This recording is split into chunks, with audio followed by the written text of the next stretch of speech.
First,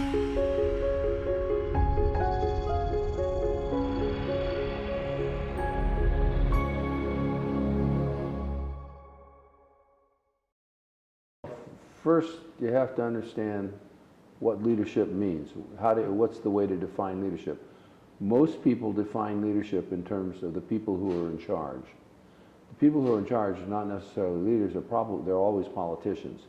Leadership is about building and maintaining a high-performing team. It's about getting people to work together in a productive way for a period of time to accomplish some kind of goal. Like the Peruvians are coming, we need to protect ourselves.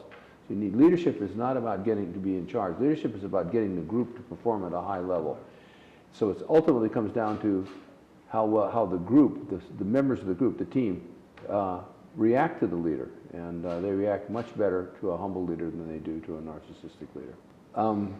Well, we make a distinction between the bright side and the dark side of personality. The bright side is what you see right now here. I'm trying to make a good impression. The dark side is what you see when people let down their guard. When do they let down their guard? Typically when they're talking to subordinates, when they're talking to children, when they're talking to their husband.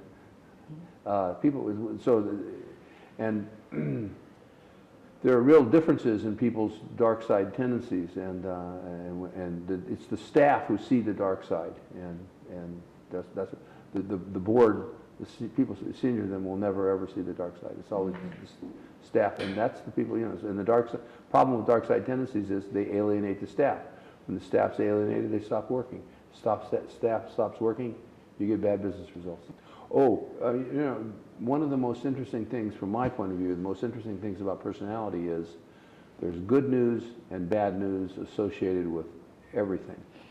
So people with their one dark side tendency is paranoia. We call it skepticism, it's paranoia. Well, people who are paranoid, on the one hand, have trouble trusting other people, and other people don't trust them. But on the other hand, people with strong paranoid are very smart about politics. They really do know what's going on, who's doing what to whom, and if you want to know what's going on in the organization, go find someone who's paranoid and ask them.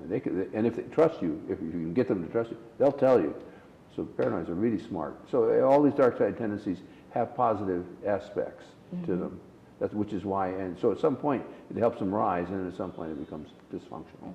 There's a really interesting research study which a large group of managers followed for 4 years. At the end of 4 years, they get performance data. Who are your really good managers? And what they discovered was that the concept of good manager falls into two categories. On the one hand, good manager means the people who are highly visible in the company. The people who everyone else see as the star of tomorrow, the high potential person. The second group are people whom the staff know are really good managers. The staff like working for them, enjoy working for them, and they run highly productive business units. The people who are recognized as high performers and the people who run highly effective business units are very different people. The first kind are called emergent, the second kind are called effective. Emergent people spend their time doing politics. Effective people spend their time working on their teams. Organizations pay attention to the first kind because they're noisy, they make a lot of noise, they get a lot of attention, and they tend not to pay enough attention to the second kind, and that's where the actual business profits are coming from.